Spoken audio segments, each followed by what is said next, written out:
o que que aconteceu, principalmente com o futebol brasileiro, que naquela época tinham muitos craques, e hoje em dia é muito raro a gente ver um jogador como, por exemplo, o Endrick, que a galera cria muita expectativa nele.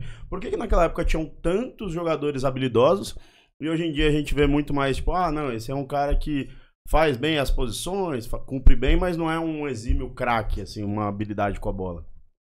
Que a gente brincava com o balde de meia na rua, colocava 2 pedaços de pau e tal, e jogava contra a rua. Era fácil. Agora, a gente era marginalizado. Seu pai não deixava você jogar bola.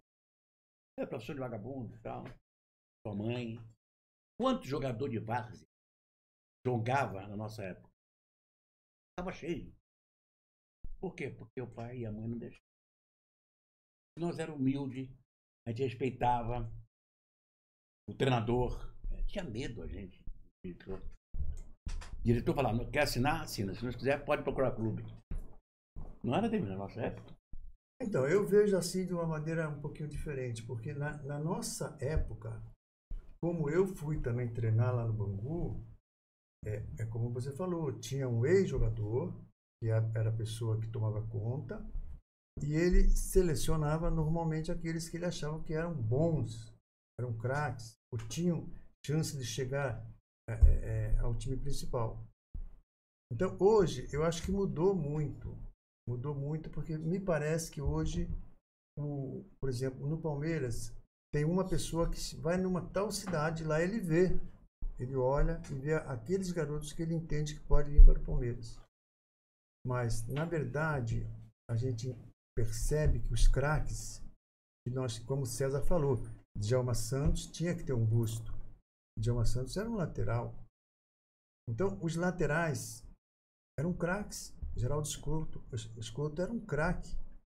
Luiz Pereira era um craque. Então, nós tínhamos em várias posições, mesmo na defesa, no meio do campo e no ataque. O ataque nós tínhamos pontas que eram dribladores, iam na linha de fundo. Nosso lateral nunca foi cruzar a bola. Ele procurava defender e tocar a bola para o ponta, porque é o ponta que fazia o trabalho de driblar e na linha de fundo cruzar. E hoje não, hoje a gente vê que os laterais são aqueles que cruzam a bola, muitas vezes. Hoje tem uma falta no meio do campo, todo mundo vai lá para cabecear. Aí tem aquele problema que bate a cabeça, cai. Na nossa época não tinha esse tipo de coisa. Então, os jogadores tinham uma missão e eles faziam essa missão. Hoje, os jogadores vêm todos defender. O César jamais ele quis vir defender e a gente não queria que ele viesse defender. Não, porque vai chutar isso em mim, eu tô me abaixo mesmo. Então, mudou muito a maneira de jogar, a maneira de trazer os jogadores também, de contratar. Então, hoje, nós temos esse homem que vai, contrata, que traz jogadores. E hoje o negócio é o seguinte, você vê que no nosso tempo, nossa época, para a segunda academia, foi um negócio... Até hoje eu fico pensando, como é que formou essa segunda academia, rapaz? O homem foi chegou lá, pegou Leão, Eurico, Luiz Pereira, Alfredo Estava, veio o Zeca do Sul. Ficou o Dudu e Ademir. Como é que ele... Olha, foi tampando aquele buraco certinho. Só ficou, da primeira academia, eu, Dudu e Ademir. A espinha dorsal, praticamente. Então você vê como é que é a cabeça do diretor. E era o seguinte, quantos presidentes, quantos diretores morreu pobre? Eu falo o seu Domingo da Guia, seu Minguinho, né? Domingo. Seu Márcio Papa, dono de banco. Todo mundo, vocês perderam, rapaz. Profissionais que falavam com vocês, davam autógrafo no treino, as meninas vinham tudo da escola, entendeu? O homem reservava, falava, você tá aí que tem uma turma da escolinha aí. Esperava para fazer. É um negócio bonito, entendeu? Com respeito. A gente tinha um respeito. Se a gente fizesse, saísse com a menina e os pais não aceitavam, por quê? A gente não tinha uma profissão.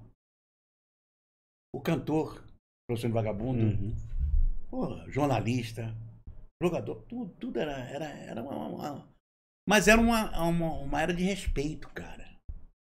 Você respeitava o seu adversário. Eu e Toninho, quantas vezes marcamos, Toninho de São Paulo? Quantas vezes marcamos para ir à boate dentro do campo? Vai terminar o jogo aí e tal, te espera. Não sabia disso, não. Você nunca sabe nada. Então é o seguinte, Toninho? tem um Toninho, então ele falou, não, te espero lá, eu tenho tal lugar. Então ele no outro time, eu no outro, mas a rivalidade era dentro do campo, entendeu? Sim. Hoje você vê um garoto que tá na cabeça, porra, sai hospitalizado. É o caso o caso do jogador. Na época, quantos jogadores